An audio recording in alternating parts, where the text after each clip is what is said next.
Что касается того, что те или иные кандидаты должны знать, ну, в принципе, там не указано, даже статья 45 выборов выбора главы Гагаузии, Башкана Гагаузии, предписывает, чтобы кандидаты знали гагаузский язык.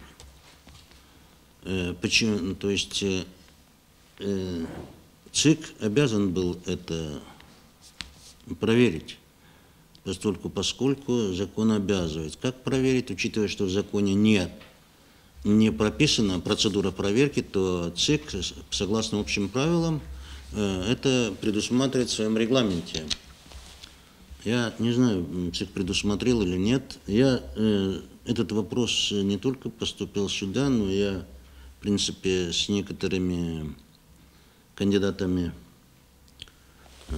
Башкана Гагаузии имел беседу, вот даже есть копию заявления оставили мне, почти аналогично, чуть-чуть по-другому, но смысл остается такой же, чтобы почему не Центральная избирательная комиссия Гагаузии не проводит своеобразный тест, что ли, для регистрации, для того, чтобы регистрировать кандидатов. Я не знаю, ЦИК, во всяком случае, обязан, это прерогатива сейчас ЦИКа получилась, но то, что закон надо выполнять, от этого мы никуда не денемся, потому что нельзя одну статью или одну часть закона выполнять, а вторую часть или вторую статью не выполнять.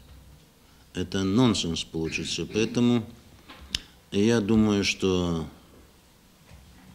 этот вопрос мы адресуем Центральной избирательной комиссии, пусть они заседают. Там есть представители и кандидатов. Если необходимо, в действительности, пусть приглашают специалистов нашего научного центра и проводятся.